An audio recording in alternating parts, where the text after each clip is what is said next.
औज़ुबिल्लाहिमिनश्शैतानिर्रजीम बिस्मिल्लाहिर्रहमानिर्रहीम। हमारे short notice पे आप सब यहाँ आए। आप मीडिया फ्रेटर्निटी का हम तहे दिल से बहुत बहुत शुक्रिया अदा करते हैं। जैसे कि आप सब जानते हैं कि 9 नवंबर को हमारे एग्जीक्यूटिव काउंसलर्स के क़यादत में दिल्ली से हमारे रिटर्निंग ऑफिसर श्री नटवर जी आए थे। आप सभी को मालूम है 9 तारीख को यहाँ मेंबरशिप लॉन्च हुआ था और इसके बाद आप सभी को मालूम है 10 तारीख से लेकर 25 नवंबर तक हमारे यहाँ नॉमिनेशन का सिलसिला जारी रहा, जिसमें टोटल पूरे लद्दाख में टोटल 65 नौजवानों ने अपना यहाँ नॉमिनेशन फाइल किए। और आप सभी को पता है हमारे यहाँ टोटल स्टेट प्रेसिडेंट के पोस्ट पर हमारे करगिल से आमिर जी ने भरे थे। डिस्ट्रिक्ट प्रेसिडेंट के पोस्ट थे, जोनल प्रेसिडेंट और ब्लॉक प्रेसिडेंट, इन सभी को मिला के पूरे लद्दाख में 65 जवानों ने नॉमिनेशन फाइल किया। और इसके बाद 25 नवंबर से लेकर 15 दिसंबर तक हमारा यानी वोटिंग का सिलसिला जारी रहा। और अल्हम्दुलिल्लाह हम शुक्रगुजार हैं उन सारे दोस्तों का, हमारे बाशऊर तमाम नौजवानों का, जिनकी मशक्क़त से, जिनके मेहनत से टोटल 4492 वो टोटल कास्ट हुए। Out of which 1300 total 1300 vote reject हुए, जिसका कारण शायद कुछ लोगों ने गलत आईडी यूज़ किए थे, कुछ लोगों का फ़ोटो कैप्चर में इशू था, कुछ लोगों का यानी वीडियोग्राफी में कुछ दिक्कत था, जिसकी वजह से 1300 वोट रिजेक्ट हुए। और हमें ये एहसास हुआ, हमें ये बहुत अच्छा लगा कि हमारे पार्टी में कितने वफादारी के साथ, कितने सच्चाई के साथ काम होते हैं। आप सभी को मालूम है बाकी पार्टियों में एक मिस कॉल के ज़रिए से एक मेंबरशिप मिलता है, और यहाँ इतना कॉम्प्लिकेशन होने के बावजूद भी, अब मीडिया वालों को भी पता है, सारे डिस्ट्रिक्ट कारगिल के तमाम नौजवानों को पता है कि ये कितना टफ था, इसके बावजूद भी इतना वोट कास्ट हुआ। और लास्ट में हमारा रिजल्ट यूँ रहा कि हमारे स्टेट प्रेसिडेंट के पोस्ट पर टोटल 4 कैंडिडेट्स ने नॉमिनेशन फाइल किए थे, जिसमें हमारे आमिर हुसैन लोन ने 1687 वोट लिए, हाजी मुस्तफ़ा ने 1275 वोट्स लिए, टुंडू हमारे ले से चीता जी ने 17 वोट लिए, और शबनम ने 10 वोट। तो ओवरऑल अल्हम्दुलिल्लाह हमारे करगिल से पूरे हमारे स्टेट प्रेसिडेंट हमारे आमिर हुसैन लोग 412 वोट से जीते। इसके बाद हमारा जनरल सेक्रेटरी के पोस्ट पर टोटल 5 हमारे जवानों ने नॉमिनेशन फाइल किए थे, जिसमें हमारे करगिल से जावेद हुसैन, जिसको 1344 वोट मिले, और हमारे आरिफ हुसैन जिसको 947 वोट मिले, और हमारे फीमेल से अलग हमारे जरका जैनब, जिसको 320 वोट्स, हालांकि उनको 20 वोट्स काफ़ी थे, अलग रिजर्व कोटा था, इसके बावजूद भी 320 वोट्स मिले। और ले से सिरिंग वांगचुक को 23 वोट्स और सोनम नुरबू को 8 वोट्स, जिसमें हमारे जावेद हुसैन को 397 वोट से विजेता प्राप्त हुआ। और इसके बाद हमारे डिस्ट्रिक्ट प्रेसिडेंट पर हमारे काका मंजूर, जिसको 1472 वोट्स मिले, हमारे यूसुफ जी एक्स प्रेसिडेंट साहब को 1016 वोट मिले, और हमारे आरिफ साहब आज यहाँ नहीं है कुछ मसरूफियात की वजह से, जिसको 402 वोट्स मिले, और हमारे एक फीमेल की थी जिसको फिज़ा बानो, जिसको 72 वोट्स मिले। तो 456 वोट से हमारे मंजूर साहब प्रेसिडेंट बने। इसके बाद जनरल सेक्रेटरी के पोस्ट पर हम 3 लोग खड़े थे, जिसमें मैं था 1591 वोट, हमारे बहन रुखसाना परवीन संस्कार से, जिसको 767 वोट मिले, और हमारे द्रास से एक बहन थी जिसका नाम परवीन बानो, जिसको 282 वोट्स मिले, और इसमें 822 वोट से मुझे अल्हम्दुलिल्लाह विजेता प्राप्त हुआ। इसके अलावा हमारे टोटल 7 जोन बने थे, 7 जोन में हमारे जोनल प्रेसिडेंट्स भी बने, जिसमें बहुत अच्छे खासे वोटों से ये लोग जीते। और इसके अलावा टोटल हमारे 15 ब्लॉक्स पे हमने कैंडिडेट उतारे थे। अल्हम्दुलिल्लाह बहुत उनकी मशक्क़त से, उनकी लीडरशिप से, बहुत अच्छे मार्जिन से वो लोग भी जीते। टोटल हमारे 7 जोनल प्रेसिडेंट जीते और 15 ब्लॉक प्रेसिडेंट जीते। और बाकी स्टेट पे सबसे बड़ी खुशी की बात ये है, जैसे कि आप सभी को मालूम है, ये लद्दाख के इतिहास में पहली बार एक प्रॉपर डेमोक्रेटिकली इलेक्शन होके ये प्रोसेस हुआ, और पूरे ये स्टेट का जो सीट्स थे ये करगिल शिफ्ट हुआ अल्हम्दुलिल्लाह। और मैं शुक्रगुजार हूँ हमारे यूथ कांग्रेस के पेरेंट बॉडी का, उनका भी हमें काफ़ी मोटिवेशन मिला, साथ रहा इस पूरे प्रोसेस में। और इसके बाद मैं गुजारिश करता हूँ हमारे नए जो डिस्ट्रिक्ट प्रेसिडेंट जनाब का मंजूर अहमद, प्लीज़ आप प्रोसीड करें। औज़ुबिल्लाहिमिनश्शैतानिर्रजीम बिस्मिल्लाहिर्रहमानिर्रहीम। सबसे पहले मैं हमारे कांग्रेस के ऑफिस से हमारे नेशनल प्रेसिडेंट श्री मल्लिकार्जुन खड़गे जी, राहुल गांधी जी और हमारे इंडियन यूथ कांग्रेस के प्रेसिडेंट श्री उदय भानु चिप जी और हमारे स्टेट के इंचार्ज मन्नी सिंह जी और हमारे इधर इस इलेक्शन को पूरा फॉर्म करने के लिए नटवर सिंह जो यहाँ पे तशरीफ़ लाए थे, उन सब का बहुत ही शुक्रगुजार हूँ कि उन्होंने एक अच्छी इलेक्शन, एक मेंबरशिप ड्राइव करगिल में कंडक्ट की।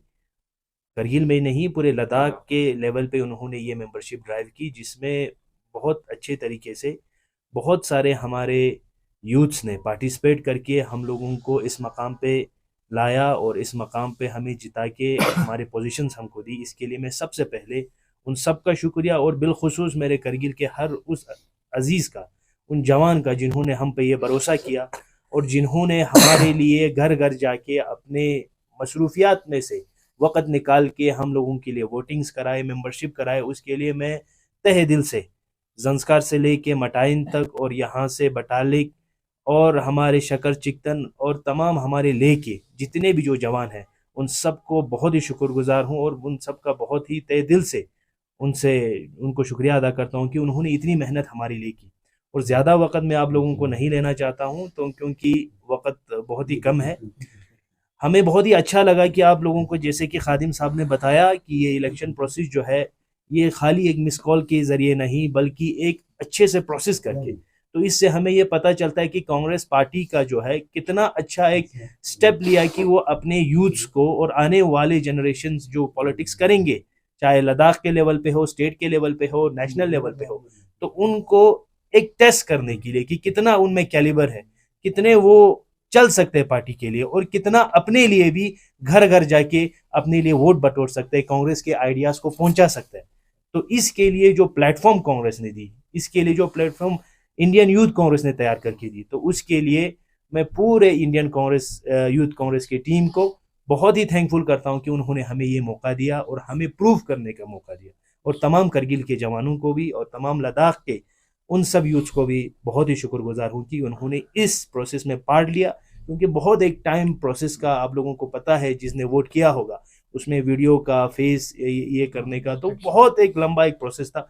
तो इन सब को उन्होंने कबूल किया और हम सबको आज इस मकाम पे पहुंचाया, तो उसके लिए बहुत बहुत शुक्रिया। और आने वाले टाइम में भी इस तरह के जो भी हमारे आगे प्रोग्राम्स रहेंगे या जो भी हमारे स्टेप्स रहेंगे, तो आने वाले टाइम में हम बखूबी आप मीडिया वालों के साथ मिल के तो आगे हमारे प्रोग्राम्स के बारे में बखूबी आप लोगों को बता देंगे। Thank you so much.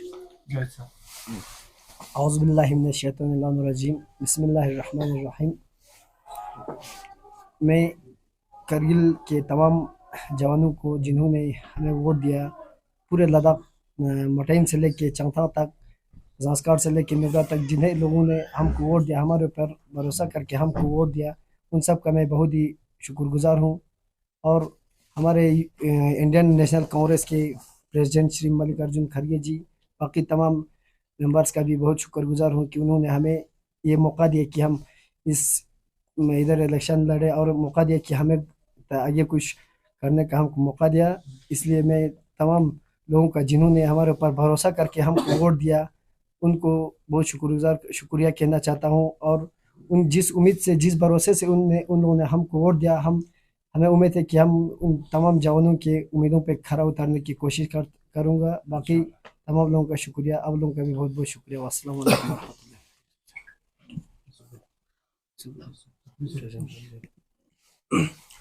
आप सभी प्रेस वालों का बहुत मशकूर ममनून हूँ कि आप लोग यहाँ पे आए। आगे की जो सब बातें हमारे यहाँ पे खादिम साहब ने, मंजूर साहब ने आप लोगों को बयान दी, कुछ इम्पोर्टेंस बातें मैं आप लोगों को स्ट्रेटजीज़ के बारे में थोड़ा बयान करना चाहता हूँ। हम सब जानते हैं कि कांग्रेस यानी इंडियन नेशनल कांग्रेस, जो नेशनल लेवल की जो पार्टीज़ हैं, वो उनकी आइडिया और बाकी पॉलिटिकल पार्टीज़ के आइडियाज़ में बहुत डिफरेंस हैं, जैसे कि बीजेपी की और भी स्टेट के जो रीजनल पार्टीज़ के। हम संविधान के तहत इस चीज़ को करवाने में कामयाब रहे। नेशनल लेवल पे जिस तरह से जो भी सेटअप लेते हैं हम संविधान के तहत लेते हैं, और आप सब लोग जानते हैं कि डेमोक्रेटिक तरीके से हम लोगों ने यहाँ पे इलेक्शन करवाए और आज हम सब लोग यहाँ पे हैं आप सब लोगों के सामने। और ख़ास इंपॉर्टेंस बात, मैं खत्ते लद्दाख की यूथ को ये एश्योरेंस देना चाहता हूँ कि लद्दाख के जो भी इश्यूज़ हो, जो भी मेन इश्यूज़ हो यूथ को लेकर, क्योंकि हम सब जानते हैं जब से यूटी बने हुए हैं हमारे यहाँ पे सबसे बड़ा जो इश्यूज़ जो यूथ के साथ जो ज़्यादतियाँ होते जा रहा है, हम उनके साथ कंधे से कंधे मिलाकर सरकार से, ब्यूरोक्रेट से, यहाँ से जो जिन्होंने जिस तरह से जो अत्याचार जो हमारे यूथ के साथ जो बना रखे हुए हैं उसके साथ लड़ने के लिए हम तैयार हैं। दूसरा, मैं नेशनल लेवल की एक बात को सिर्फ ऐड करना चाहता हूँ कि नेशनल लेवल पे 2 दिन से यूथ कांग्रेस पूरा नेशनल लेवल पे, जिस तरह से आप सब लोगों ने भी बयान सुना होगा, आरएसएस के चीफ मोहन बगन ने जो संविधान के खिलाफ जो टिप्पणी की है उस देश में सबसे बड़ा शर्मनाक है। अगर मोदी साहब, अमित शाह साहब से हम गुजारिश करते हैं कि अगर दूसरे तरीके से दूसरे रीजनल पार्टीज के, हम सब जानते हैं कि देश में किस वो हालात कहाँ तक लेके जा रहे हैं। हम सब जानते हैं कि स्टूडेंट एक्टिविस्ट को आप लोग यूपीए के अंडर, आतंकवादी दायरों के अंदर आप लोग जेल में रखा हुआ है। वो इंसान जो खुलेआम देश में अभी संविधान के खिलाफ, गांधी जी की आइडियोलॉजी के खिलाफ, बाबा साहब अम्बेडकर के संविधान के खिलाफ जो खुलेआम जो प्रचार कर रहे हैं, वो कब जेल में होगा। हम चाहते हैं कि ग्राउंड लेवल से लेकर इस स्टेट से नेशनल लेवल तक हम सब इस आइडियोलॉजी को, हम बाबा साहब की संविधान के तहत इस आइडियोलॉजी को लोगों की घर घर तक, और कांग्रेस की जो आइडियोलॉजी है वो कितना डिफरेंस है लोगों से, वो आप सब लोगों की, हम सब लोगों की घर घर तक पहुंचाना चाहते हैं। और लोगों की उम्मीदों पर हम खड़ा उतरेंगे और आइंदा के लिए हम मजबूती से यहाँ पे जो भी यूथ का जो इश्यूज होगा उसको हम टैकल करेंगे। वस्सलाम वालेकुम वरहमतुल्लाहि वबरकातुहू। बिस्मिल्लाहिर्रहमानिर्रहीम। सबसे पहले आप सबका शुक्रिया, ये इतनी शॉर्ट नोटिस पे आप लोग आए, आपका बहुत बहुत शुक्रिया। और उसके बाद में आज हमारी जो टीम बनी है यूथ कांग्रेस लद्दाख की, उनको मुबारकबाद पेश करना चाहता हूँ। मंजूर साहब, यूसुफ साहब, जावेद साहब, अपने खादिम भाई, और जितने भी हमारे जोनल प्रेसिडेंट्स बने या ब्लॉक प्रेसिडेंट्स बने, यहाँ ही नहीं, कारगिल में ही नहीं, हमारे जोनल प्रेसिडेंट्स हमारे लेह में भी बने हैं। अच्छा, हमारे डिस्ट्रिक्ट प्रेसिडेंट हमारा लेह में भी बना है। इन सबको मैं सबसे पहले बहुत मुबारकबाद पेश करता हूँ कि एक ऐसी पार्टी जो एक नेशनल पार्टी, एक फ्री एंड फायर इलेक्शन, जो एक मेंबरशिप का जो एक प्रोसेस होता है, जो एक डेमोक्रेटिक कंट्री का जो एक प्रोसेस होता है, उसको एक पार्टी जो है, एक पॉलिटिकल पार्टी फॉलो कर रही है। इस चीज़ के लिए मैं इंडियन नेशनल कांग्रेस को, यूथ कांग्रेस को और हमारी सेंट्रल लीडरशिप को सबसे हमारा ये मुबारकबाद है कि उन्होंने ये चीज़ हमारे लद्दाख से स्टार्ट की है। ये जो हमारा मेंबरशिप ड्राइव है, इसके बारे में मैं थोड़ा आप लोग को डिटेल, थोड़ा एक बैकड्रॉप देना चाहता हूँ कि ये हमारा लास्ट 15 ईयर्स से हमारा इंडियन यूथ कांग्रेस का मेंबरशिप ड्राइव चल रहा है। और ये मेंबरशिप ड्राइव के साथ साथ हमारा ऑर्गेनाइजेशनल एक इलेक्शन प्रोसेस चलता है, जहाँ पे हमारे यूथ लीडर्स को सामने आने का मौका मिलता है और हमारी पार्टी जो है यूथ लीडर्स को बैक करती है।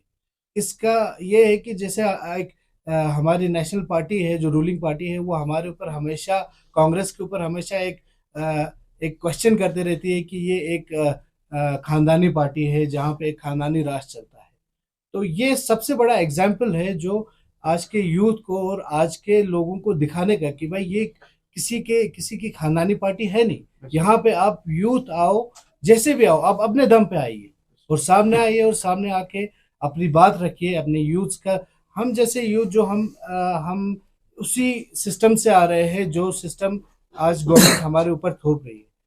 हमने भी अनएम्प्लॉयमेंट इश्यूज फेस किए हैं, हमने भी एजुकेशन सिस्टम के फेलियर्स फेस किए हैं, हमने भी बहुत सारी चीज़ें, हम जैसा आप जानते हैं लद्दाख एक बहुत सबसे बैकवर्ड, मान लीजिए इंडिया का एक कोना है जहाँ पे शायद इंडिया की सारी सर्विसेज पहुँच नहीं पाती होंगी। आज से 10 साल पहले तक शायद यहाँ पे हमारे पास पूरी सर्विसेज थी भी नहीं। तो ऐसे जगह से आप पॉलिटिक्स को ऐसे लेवल पे लेके जा रहे हैं, एक सेंट्रल लीडरशिप तक लेके जा रहे हैं, एक नेशनल लीडरशिप तक लेके जा रहे हैं, तो ये एक पॉलिटिकल पार्टी के लिए बहुत बड़ी बात है। जहाँ पे आज के दौर में, जहाँ पे बीजेपी जैसी या बहुत सारी पार्टीज है, नेशनल पार्टी जितनी भी है, उस दौर में अगर आप यूथ को मौका दे रहे हैं आगे आने का, अपनी बात रखने का, तो ये एक डेमोक्रेटिक सिस्टम का एक एग्जाम्पल है। तो सबसे पहले थोड़ा सा डिटेल में बताना चाहूँगा, हमारा सारा मेंबरशिप जो है लेह कारगिल दोनों दोनों डिस्ट्रिक्ट्स में हुआ। लेह से भी हमारे नॉमिनेशंस आए, कारगिल से भी नॉमिनेशंस आए। हमारे टोटल 30 ब्लॉक्स में हमारे प्रेसिडेंट्स बने हैं, लेह कारगिल इंक्लूडिंग। और 17 हमने जोन्स डिवाइड किए थे। जैसे हमारे कारगिल में हमने 7 जोन्स डिवाइड किए थे, और लेह में हमारे उसी तरह और 7 जोन्स डिवाइड हुए थे, जिसके अंदर छोटे छोटे 3-4 ब्लॉक्स हमने ऐड किए थे। तो जोनल प्रेसिडेंट्स बने हैं, ब्लॉक प्रेसिडेंट्स बने हैं, डिस्ट्रिक्ट कमेटीज बनी है। ये एक पॉलिटिकल सिस्टम का एक जो तरीका होता है, जो जो कांग्रेस जो है आज हमारे लोगों को देना चाहती है, वो सिस्टम जो है कांग्रेस ने यहाँ पे शुरू किया है। तो in the history, first time in the history कि ये एक इस तरह से यूथ लीडर्स सामने आए हैं, तो बहुत मुबारक की बात है। हम अपने सीनियर्स का भी इसमें उनका भी शुक्रिया अदा करना चाहते हैं। हमारे से यहाँ की जो लोकल लीडरशिप्स है, करबलाई साहब है हमारे वर्किंग प्रेसिडेंट हैं, नासिर मुंशी साहब हमारे डिस्ट्रिक्ट प्रेसिडेंट हैं, या जितने भी हमारे इलेक्टेड काउंसलर्स हैं या ब्लॉक प्रेसिडेंट्स हैं, इन सब का इसमें योगदान रहा है। पार्टी को मजबूत करने के लिए ये सब यहाँ पे हम सब का योगदान रहा है। और हम कोशिश करेंगे, जैसे यूसुफ साहब ने कहा, कि जितने भी लोकल इश्यूज हों, नेशनल इश्यूज, हमारी हमेशा से प्रायोरिटी रहेगी कि हम यहाँ के लोकल इश्यूज के ऊपर बात करें, अनएम्प्लॉयमेंट के ऊपर बात करें। यहाँ जितने भी इश्यूज हैं, हमारा आउटसोर्सिंग का इशू है, जो भी है, आने वाले टाइम में हम आपको तकलीफ देते रहेंगे। आप प्लीज़ हमारी छोटी सी नोटिस पे, आप कभी हो सकता है टाइम ना मिले, तो छोटी नोटिस पे भी प्लीज़ हम आपसे रिक्वेस्ट करेंगे कि आप तशरीफ़ लाएँ।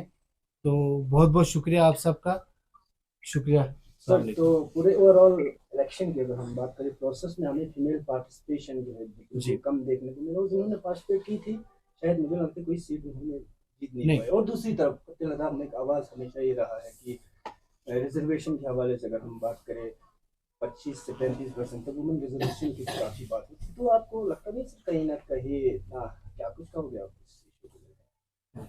रिजर्वेशंस पे हम एक चीज़ आपने बहुत एक इम्पोर्टेंट सवाल पूछा। खत्ते लद्दाख की हमारी जो वुमेन्स कैंडिडेट, तकरीबन खत्ते लद्दाख में कम से कम 9 या 10 नफर लोगों ने जो वुमेन्स कैंडिडेट थी वो रिजर्व थी। हमारे यहाँ पे PYC के जनरल सेक्रेटरी की जरका जाफरी है, उसके लिए वुमेन्स के उसको अपना सिर्फ 20 वोट लाना था अपनी सीट को रिजर्व करने के लिए। उसने 300 से ज़्यादा वोट लाई, वो रिजर्व है, वो अभी यहाँ पे नहीं है, वो आउट ऑफ द स्टेट है।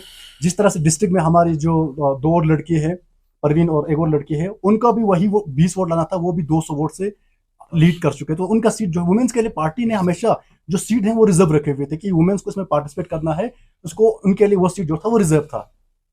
Thank you sir. आमतौर पर हमने ये देखा गया है कि खासकर हमारे करगिल ज़िले में कांग्रेस पार्टी जो है वो पहले कौंसल के दौर में भी कहीं वजूद नज़र नहीं आया है। वजूद का मतलब कि लोगों के जो मसाइल हैं, जो खदशात है, जो ग्रीवेंस है, वो प्रेस कॉन्फ्रेंस के ज़रिए या कहीं एहतजाज के ज़रिए ये हक्काम बाला तक पहुंचाते हुए नज़र नहीं आया। इसी तरह अब तो कोalition है कौंसल में भी, तो जो डिस्ट्रिक्ट के मसाइल है, यूथ के मसाइल है, और भी बहुत सारे अवामी खदशात है, लेकिन कहीं ना कहीं पार्टी बिल्कुल खामोश रहा है। तो अब नया जो यूथ पार्टी उभर के आया है, तो लोगों को क्या आप उनको क्या आश्वासन देंगे, उन्हें क्या यकीन दहानी कराएंगे कि उनके मसाइल हल होंगे? जहाँ तक आपने कहा कि कांग्रेस की, आपका शॉर्ट मुझे लगता है आप पूछना चाहते हैं कि कांग्रेस जो है कहीं ना कहीं आवाज़ बिल्कुल धीमी नहीं रखी है। तो उस पर मैं कहना चाहूँगा कि देखिए, कांग्रेस पार्टी एक सेक्युलर पार्टी है। हम नहीं चाहते हैं कि यहाँ पे कोई भी ऐसा कोई ये रहे कि लोगों को खदशा रहे कि हर चीज़ में कांग्रेस जो है घुसती है करके। हमारी अभी रूलिंग पार्टी है, यहाँ पे हमारी कोalition है NC के साथ। आने वाले टाइम में आप देखेंगे, अभी तो काउंसिल को भी 2 ही साल हुए हैं, आने वाले टाइम में देखेंगे कि कांग्रेस किस तरह चीज़ों को टेकअप कर रही है, किस तरह चीज़ों से डील कर रही है, आप आने वाले टाइम में देखेंगे। और बाकी रही बात आज यूथ की बॉडी हमारे बहुत पहले से थी, बेशक हमारी बहुत पहले से पेरेंट बॉडी भी है, यूथ बॉडी भी है, सब कुछ है, तो लेकिन अब इंशाल्लाह आप देखेंगे आने वाले टाइम में आपको देखने को मिलेगा कि पार्टी किस तरह से हर चीज़ को हैंडल कर रही है। सर, आपके सरबराही में अनएम्प्लॉयमेंट के इशू को किस तरह से रीएड्रेस करेंगे, कौमी बाला तक कैसे पहुंचाएंगे? कोई आपके पास पॉलिसी या कुछ आपके पास स्ट्रेटेजी? जी बिल्कुल, हमने कुछ रिसर्च पेपर्स हमारे पास आए हैं, कुछ स्कॉलर्स ने रिसर्च किया हुआ है कि एजुकेशन, ये हमारे यहाँ की जो एम्प्लॉयमेंट पॉलिसी जो है कैसी होनी चाहिए, हम उसके ऊपर काम करेंगे ज़रूर। हमने एक टीम तैयार की है जो हमारी एम्प्लॉयमेंट पॉलिसी के ऊपर हम एक रिसर्च करेंगे। हम अपने स्कॉलर्स से, हमारे यहाँ के स्कॉलर्स बहुत सारे हैं, लद्दाख के अंदर भी बहुत सारे एजुकेटेड यूथ्स हैं जो इस चीज़ के ऊपर रिसर्च कर रहे हैं। हम जल्दी उनके साथ हमारी टीम जो है कनेक्ट करेगी और जल्दी हम एडमिनिस्ट्रेशन ऑफ लद्दाख को एक रिकमेंडेशन देंगे। बाकी लास्ट एंड फाइनल कॉल जो है एडमिनिस्ट्रेशन का होगा। पॉलिसीज जो है रूलिंग पार्टी के पास होनी चाहिए, लेकिन हमारे पास एक पॉलिसी का एक मैप है, हम उसको थोड़ा सा अच्छे से रिसर्च करके हम ज़रूर एडमिनिस्ट्रेशन को फॉरवर्ड करेंगे। इसमें हम एक बात ऐड करना चाहते हैं, जैसे कि उसने बोला, आमिर साहब ने बताया कि जो अनएम्प्लॉयमेंट का जो मसला है, हमने कई सदियों से इस चीज़ को उठाते आए हुए हैं। आज भी हम आप लोगों के साथ एश्योरेंस के साथ मैं बताना चाहता हूँ, अनएम्प्लॉयमेंट का जो मसला है, हम बार बार कहते हैं कि खित्ते लद्दाख में जो आउटसोर्सिंग का जो प्रोसेस है, वो पता नहीं कहाँ से नोटिस निकालते हैं, किसको टेंडर देते हैं, किसके थ्रू करवाते हैं, क्या है। बिल्कुल जो स्ट्रेटेजीज जो नेशनल लेवल की जो पॉलिसीज के अंदर होना चाहिए था, वो यहाँ पे हो नहीं रहा है। हम बार बार कहते हैं कि आउटसोर्सिंग को टोटली लद्दाख में बंद कर देना चाहिए। अभी जो लद्दाख में जो पिछले MHA में जो मीटिंग्स हुई, उसके रिगार्डिंग जो हमारे यहाँ पे जो पब्लिक सर्विस कमीशन बोर्ड बनेंगे, उसके रिगार्डिंग हम वहाँ तक उस इश्यूज को उठाने की ज़रूरत है। बाकी डिस्ट्रिक्ट कैडर के जो सारे पोस्ट हैं वो डिस्ट्रिक्ट तक। बाकी हम बार बार कहते हैं कि आउटसोर्सिंग एक बहुत बड़ा एक फ्रॉड और एक बहुत बड़ा फेवरेटिज्म है लोगों की अपनी जो खानदानी बच्चों को एडजस्ट करने का, ये टोटली बंद होना चाहिए। डायरेक्ट रिक्रूटमेंट प्रोसेस करवा लो, बार बार हम सरकार से कहते हैं। इसके ऊपर हम टीम वर्क मिलकर काम करेंगे, जहां तक जाना पड़े हम इस चीज़ के लिए लड़ने के लिए तैयार हैं। Thank you. मैं वॉइस ऑफ लद्दाख के जो मीडिया पर्सन है, उन्होंने सवाल किया कि काउंसिल को अभी जो कोलिशन में है उसके जो आइडियाज़ या उनके जो काम पे आप क्या बोलेंगे।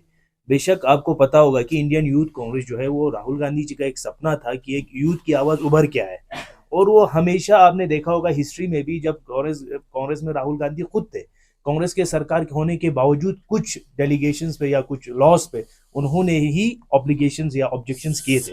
तो ये प्लेटफॉर्म हमें एक इंडिपेंडेंट प्लेटफॉर्म देता है कि वो कल अगर इस कोलिशन सरकार में भी अगर कोई चीज़ हमारे पब्लिक और स्टूडेंट्स और हमारे इंटरेस्ट के खिलाफ हो, तो उसके अलावा भी हम इन जो भी हमारे इंटरेस्ट के खिलाफ जो बातें आएगी उनके लिए यूथ कांग्रेस हमेशा आगे आएगी और हमेशा इन मुद्दों पे बात करेगी। अभी आपको पता है आज से 2-3 पहले हमारे जो 80 जो स्टूडेंट्स हैं जिन्होंने मिलिट्री के एग्जाम्स कंडक्ट करने के बाद, मेडिकल होने के बाद उनके रिटर्न एग्जामिनेशन नहीं हुआ, जिनको हमारे उलमाओं ने भी अपने हिसाब से जुमे के खुतबों में हमें बताया। तो अगर ये मुद्दे अगर हमारे 2-3 दिन में ही अगर हल नहीं होते, तो हम हमारे LG साहब से रिक्वेस्ट करते हैं या हमारे जितने भी उसमें जो स्टेक होल्डर्स हैं उन सबको रिक्वेस्ट करके हम इन मुद्दों पे बोलना भी चाहते हैं, और ये हम अपने इस मन से ये आश्वासन देना चाहते हैं और यकीन दहानी हम पब्लिक करगिल के हर उस आवाम को देना चाहिए, भाई कोई भी ऑप्रेस हो, कोई भी हमारी मार्जिनलाइज क्लासेस हो और कोई भी हमारा गरीब तबके का इंसान हो, जिससे कोई भी भेदभाव अगर होता है तो उसके लिए आवाज़ बन के यूथ कांग्रेस आएगी, चाहे इस यूथ कांग्रेस को किसी के भी खिलाफ जाना पड़े या किसी सरकार के भी खिलाफ जाना पड़े, क्योंकि यही हमारे राहुल गांधी जी का एक सपना था कि हम यूथ्स को, जिस तरह हमारी सोच आपको पता है यूथ्स की आज़ादाना होते हैं, उसी तरह इस प्रोसेस को, इस डेकोरम को भी हम आज़ाद रखेंगे और लोगों की आवाज़ को और लोगों की प्रॉब्लम को हम हमेशा आगे एड्रेस करेंगे इंशाल्लाह। बाकी कल साहब ने एक वुमेन्स पार्टिसिपेशन के ऊपर एक बहुत बेहतरीन सवाल पूछा था, तो आप सभी के इंफॉर्मेशन के लिए बता दूं कि हमारे ये क्या बोलते हैं स्टेट प्रेसिडेंट के लिए, वाइस प्रेसिडेंट के लिए अलग सीट था वुमेन के लिए, और हमारे क्या बोलते हैं डिस्ट्रिक्ट GS के लिए हमारे वुमेन का टोटल 3 सीट थे, एक OBC का, एक ST का, एक माइनॉरिटी का। इसी तरह हमारे डिस्ट्रिक्ट प्रेसिडेंट के लिए हमारे वुमेन के लिए भी एक सीट था वाइस प्रेसिडेंट के पोस्ट पर, और रहा हमारे ब्लॉक और जोन लेवल पे। ब्लॉक लेवल पे हमारा इवन हैंडीकैप लोगों को भी इवन अलग सा सेपरेट सीट रखा है, और इसमें ब्लॉक लेवल पे हमारा एक माइनॉरिटी जनरल सेक्रेटरी होगी, एक ओबीसी के लिए भी अलग सीट रखी है और 5 जनरल सेक्रेटरी अलग, वुमेन के लिए 5 सीट अलग रखे हैं। तो आप सभी का बहुत बहुत शुक्रिया। और एंड में इस आप सभी के मीडिया के माध्यम से पूरे लद्दाख के हर उन जवानों का हम तहे दिल से शुक्रिया अदा करते हैं जिन्होंने हमें ये मैंडेट दिया, हमें ये मौका दिया कि हम आप लोगों के एक्सपीरियंसेस पर इंशाल्लाह हम खरा उतरने की कोशिश करेंगे। वाखिर दावाना अल्हम्दुलिल्लाह। For more updates, subscribe to our channel Kargil Today. Click the show links and enjoy watching the videos. Like us on Facebook and follow us on Instagram. Keep watching Kargil Today. Keep enjoying Kargil Today, the only voice of Kargil Ladakh.